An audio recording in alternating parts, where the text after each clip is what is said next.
Hello बच्चों, आज हम ले रहे हैं केंद्रीय बैंक के कार्य कि केंद्रीय बैंक पिछले हमने लेक्चर में लिया था कि वाणिज्य बैंक या व्यावसायिक बैंक या कमर्शियल बैंक क्या क्या काम करते हैं। आज हम लेंगे कि जो केंद्रीय बैंक है, केंद्रीय बैंक कौन सा है अपने यहाँ पे, reserve bank of India. Reserve bank जो है वो भारत का केंद्रीय बैंक है। तो वो कौन कौन से कार्य करता है, तो तुम्हारे शॉर्ट नोट में भी आता है कि केंद्रीय बैंक के क्या कार्य हैं। मान लो कि नोट जारी करने का कार्य है तो इसको लिखो कैसे, या पूरा क्वेश्चन आता है कि केंद्रीय बैंक के क्या कार्य हैं। इसके साथ एक दूसरा सवाल आता है कि साख नियंत्रण जो केंद्रीय बैंक का सबसे महत्वपूर्ण कार्य माना जाता है। जिस तरह से व्यापारिक बैंकों का सबसे महत्वपूर्ण कार्य क्या होता है, साख का निर्माण करना, उसी तरह केंद्रीय बैंक का सबसे महत्वपूर्ण कार्य होता है साख को नियंत्रित करना। तो आज हम लेंगे कि केंद्रीय बैंक के काम कौन कौन से हैं। तो भारत में कौन सा है केंद्रीय bank, reserve bank of India. तो रिजर्व बैंक ऑफ इंडिया जो है वो कौन कौन से काम करता है। तो अब हम लेते हैं केंद्रीय बैंक के कार्य। तो केंद्रीय बैंक के कार्यों को कई भागों में बांटा है। सबसे पहला काम होता है केंद्रीय बैंक का नोट जारी करना। दूसरा है सरकार का बैंकर एवं ऋण प्रबंधक होता है। तीसरा है सरकार का आर्थिक सलाहकार होता है। अगला बैंकों का बैंक होता है, द बैंकर्स बैंक है, मतलब केंद्रीय बैंक जो है उसको बैंकर्स बैंक भी कहा जाता है। जैसे हमारे बैंक कौन से होते हैं, वाणिज्य बैंक होते हैं या कमर्शियल बैंक होते हैं, उसी तरह बैंक वाणिज्य बैंक या कमर्शियल बैंक जो है उनका बैंक जो होता है वो केंद्रीय बैंक होता है। मतलब बैंकों का बैंक का मतलब कि जो काम वाणिज्य बैंक या कमर्शियल बैंक हमारे लिए करते हैं वही काम केंद्रीय बैंक जो है उन बैंकों के लिए करता है। Landers of the last resource या अंतिम ऋणदाता है। अगला है समाशोधन गृह का कार्य करता है। विदेशी विनिमय कोषों का संरक्षक होता है और साख मुद्रा का नियंत्रण करता है। इसके साथ साथ केंद्रीय बैंक जो है वो सूचनाओं तथा आंकड़ों को एकत्रित करता है और उनको प्रकाशित करता है। मतलब एक आरबीआई बुलेटिन आता है जिसमें उस तरह के सारे मॉनेटरी पॉलिसी या मॉनेटरी उससे रिलेटेड सारे, या बैंकों से रिलेटेड कितनी जमाएं हैं, कितने लोन हैं, बैंक रेट क्या है, ब्याज दर क्या है, कितना परिवर्तन हुआ है, सीआरआर क्या है, एसएलआर क्या है, ये सारी चीजें बैंक जो है उसमें प्रकाशित करते रहते हैं। तो अब हम थोड़ा विस्तार से लेंगे इन कामों को। तो सबसे पहले हम लेते हैं कि सबसे महत्वपूर्ण काम जो है वो केंद्रीय बैंक का एक महत्वपूर्ण काम है नोट जारी करना, इश्यू ऑफ करेंसी नोट्स। मतलब नोट जारी जो है वो केंद्रीय बैंक ही कर सकता है, वाणिज्य बैंकों को ये अधिकार नहीं है। क्यों नहीं है, क्योंकि नोट जो है या जो मुद्रा है उसमें एक रूपता बनाए रखने के लिए हमें क्या करना पड़ता है। यदि सारे बैंक नोट छापेंगे तो सब नोट जो होंगे वो अलग अलग तरह के होंगे, लेकिन जब केंद्रीय बैंक जो है वो नोट जारी करता है तो सारी जो करेंसी है, हमारी सारी जो मुद्रा है उसमें एक रूपता रहती है। मतलब एक जैसे नोट हमारे पास आते हैं जिससे लोगों में या जनता में उसका विश्वास रहता है। तो केंद्रीय बैंक जो है वही केवल नोट जारी कर सकता है। केंद्रीय बैंक जो है नोट जारी करने का एक जो उसने जिस आधार पर जारी करता है उसको हम कहते हैं न्यूनतम आरक्षित अनुपात प्रणाली। तो कई बार शॉर्ट नोट में पूछते हैं कि न्यूनतम आरक्षित अनुपात प्रणाली या मिनिमम रिजर्व रेशियो क्या होता है। तो मिनिमम रिजर्व रेशियो का मतलब होता है कि एक न्यूनतम कोष रखकर बैंक उसके आधार पर जो है आरबीआई नोट जारी कर सकता है। उस न्यूनतम कोष से कम यदि कोष उसके पास है तो नोट जारी नहीं कर सकता। मतलब एक न्यूनतम कोष जो है निर्धारित कर रखा है। अब वो न्यूनतम कोष क्या है, केंद्रीय बैंक जो है 200 करोड़ रुपए का मिनिमम रिजर्व उसके पास न्यूनतम आरक्षण उसको रखना पड़ता है, जिसमें से 115 करोड़ रुपए का सोना है और 85 करोड़ रुपए की प्रतिभूतियां हैं जो बैंक यदि आरबीआई जो है वो रखकर फिर नोट जारी करता है ना। तो नोट जारी करने का एक इसमें छोटा क्वेश्चन हो गया कि किस प्रणाली के आधार पर केंद्रीय बैंक नोट जारी करता है। तो मिनिमम रिजर्व रेशियो, न्यूनतम आरक्षित प्रणाली के आधार पर नोट जारी करता है। ठीक है, केंद्रीय बैंक ही नोट जारी क्यों करता है और बैंकों को अधिकार क्यों नहीं है, क्योंकि इससे मुद्रा में जो है एक रूपता रहती है और उसमें जनता का विश्वास बना रहता है। यदि सारे बैंक नोट जारी करेंगे तो उसमें एकरूपता नहीं रहेगी। ठीक है, इसके साथ साथ क्योंकि केंद्रीय बैंक को नोट जारी करने का अधिकार है तो वो फिर उस पर नियंत्रण भी रख सकता है। तो यदि देश में कीमतें बढ़ रही हैं तो केंद्रीय बैंक उसको मुद्रा को नियंत्रित कर सकता है, कम कर सकता है, और यदि कीमतें घट रही हैं तो उसको बढ़ा सकता है। तो इस तरह से क्योंकि साख नियंत्रण करने का कार्य जो है केंद्रीय बैंक के पास है तो वो तभी कर सकता है जब उसको नोट जारी करने पर जो है मुद्रा की पूर्ति पर उसका नियंत्रण हो। तो सबसे पहला काम तो क्या हो गया कि देश के केंद्रीय बैंक को नोट या कागजी मुद्रा छापने का एकाधिकार प्राप्त होता है। इसलिए केंद्रीय बैंक जो है देश में करेंसी या कागजी मुद्रा की पूर्ति पर नियंत्रण रखता है। केंद्रीय बैंक द्वारा जारी किए गए नोट जो है पूरे देश में असीमित विधिग्राह्य के रूप में घोषित होते हैं। मतलब देश में केंद्रीय बैंक जो नोट जारी करता है उसको कोई भी व्यक्ति लेने से मना नहीं कर सकता। मतलब असीमित मात्रा में वो कानूनी रूप से स्वीकार्य होते हैं, हर व्यक्ति को उनको स्वीकार करना पड़ता है। ठीक है, तो इसमें 3 सवाल हो सकते हैं कि नोट जारी करने का अधिकार का क्या मतलब है, कि केंद्रीय बैंक ही नोट जारी क्यों करता है, किस आधार पर जारी करता है। अब हम लेते हैं सरकार का आर्थिक सलाहकार या economic adviser of the government. केंद्रीय बैंक जो है वो सर्वोच्च बैंक होने के साथ साथ क्या है, सरकार का राजकोषीय एजेंट है और सरकार को करेंसी, वित्त व विदेशी मुद्रा संबंधी कई परामर्श देता है। आर्थिक सलाहकार के रूप में यह देश की वित्तीय आर्थिक स्थिति के संबंध में सरकार को सलाह देता है ताकि सरकार मौद्रिक एवं बैंकिंग नीति का भली भांति संचालन कर सके। मतलब केंद्रीय बैंक जो है वो सर्वोच्च बैंक है और वो बैंक को जो सरकार जितनी भी पॉलिसीज बनाती है, जितनी भी नीतियां बनाती है, उसमें सरकार को सलाह देता है कि क्या नीति सरकार को बनानी चाहिए जो देश के लिए लाभदायक होगी या अर्थव्यवस्था के लिए लाभदायक होगी। तो ऐसी स्थिति में ये जो है, जो आरबीआई जो है वो सरकार को इन पॉलिसीज से, वित्त से रिलेटेड है या करेंसी से या विदेशी मुद्रा से संबंधित जो भी नीतियां हैं उनमें सरकार को सलाह देता है। अब अगला है बैंकों का बैंक, बैंकर्स बैंक है। केंद्रीय बैंक को बैंकों का बैंक भी माना जाता है। जैसे मैंने कहा ना कि हमारा बैंक, उपभोक्ता जो होते हैं उनका बैंक जो होता है, कौन से होते हैं, वाणिज्य बैंक होते हैं या कमर्शियल बैंक होते हैं।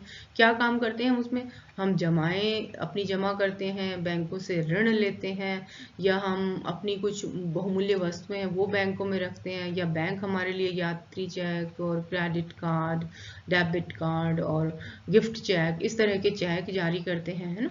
इसी तरह ये सारे काम जो हैं, या बैंक, वाणिज्य बैंक हमारे लिए एजेंट का कार्य भी करते हैं कि हमारा कोई भुगतान है तो हम चेक दे देते हैं, बैंक उसका भुगतान कर देता है।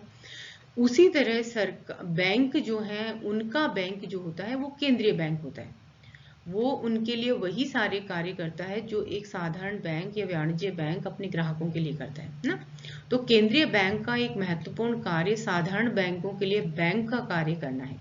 केंद्रीय बैंक देश के अन्य बैंकों को वही सुविधाएं प्रदान करता है जो कि बैंक अपने ग्राहकों को प्रदान करते हैं। मतलब ग्राहकों की जमा करते हैं, जमाओं को सुरक्षित रखते हैं, उनको ऋण देते हैं, उनको अन्य लॉकर्स वगैरह की या डेबिट कार्ड, क्रेडिट कार्ड, इस तरह की सुविधाएं देते हैं, उनके भुगतान करते हैं। उसी तरह केंद्रीय बैंक जो है वो बैंकों के कार्य करते हैं। अगला है अंतिम ऋणदाता। अंतिम ऋणदाता का मतलब है कि जब कोई कहीं से कोई लोन ना मिले, कोई ऋण ना मिले और बैंक, वाणिज्य बैंकों की, व्यापारिक बैंकों की बंद होने की स्थिति आ जाए, ऐसी स्थिति में जो है केंद्रीय बैंक उनको अंतिम रूप से ऋण देकर बचाने की कोशिश करता है। मतलब अंतिम ऋणदाता जब वाणिज्य बैंकों को या व्यापारिक बैंकों को कहीं से कोई सुविधा, कोई सहायता नहीं मिलती है, तो केंद्रीय बैंक अंतिम रूप से उनको बचाने का प्रयास करता है। यह साधारण वाणिज्य बैंकों का अंतिम ऋणदाता है। व्यापारिक बैंक संकट के समय अन्य साधनों से ऋण न मिलने पर केंद्रीय बैंक से अंतिम ऋणदाता के रूप में ऋण प्राप्त करते हैं। मतलब जब कहीं से भी बैंकों को ऋण नहीं मिल रहा है तो क्या करेंगे, व्यापारिक बैंक केंद्रीय बैंक से वो ऋण प्राप्त करने की कोशिश करेंगे जब उन पर बहुत संकट हो, कि उनको बहुत वित्तीय जो संकट की स्थिति का सामना करना पड़ रहा है। केंद्रीय बैंक के पास बैंकों के नकद कोष के रूप में विशाल धनराशि होने के कारण अंतिम ऋणदाता का कार्य आसानी से कर देता है।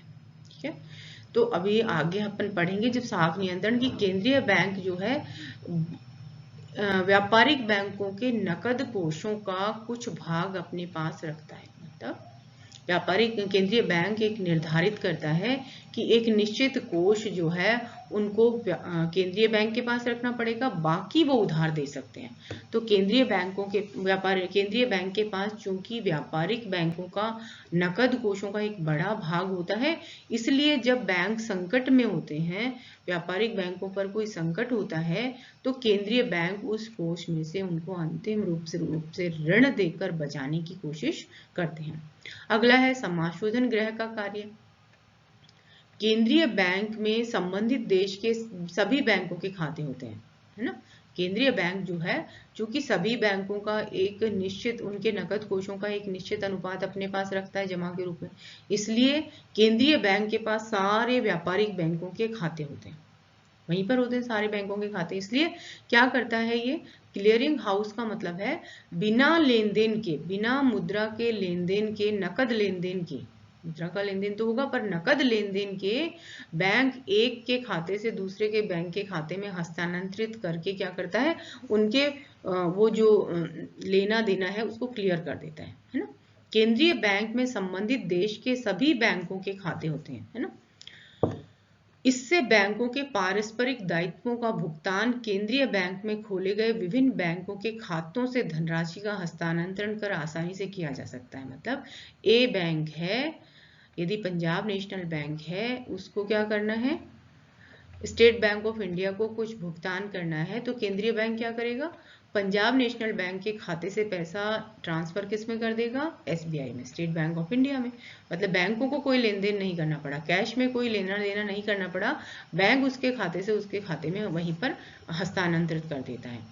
इससे बैंकों को अपने पास अधिक नकद कोष रखने की आवश्यकता नहीं होती है, जिससे साख का निर्माण अधिक होता है। जैसे पहले हमने लिया कि साख का निर्माण कब होता है, जब व्यापारिक बैंकों के पास प्राथमिक जमाएं होती, जमाएं जितनी ज्यादा होंगी साख का निर्माण उतना ही ज्यादा होगा। तो जब क्लियरिंग हाउस का मतलब हुआ, समाशोधन गृह का मतलब हुआ कि केंद्रीय बैंक में चूंकि सभी बैंकों के खाते होते हैं, तो इससे क्या करता है, बैंक उनके जो भी पारस्परिक दायित्व हैं उनका भुगतान बैंक जो है वह केंद्रीय बैंक अपने वहीं से कर देता है, जिससे उनको ज्यादा नकद कोष अपने पास रखने नहीं पड़ते हैं, इससे साख का निर्माण ज्यादा होता है।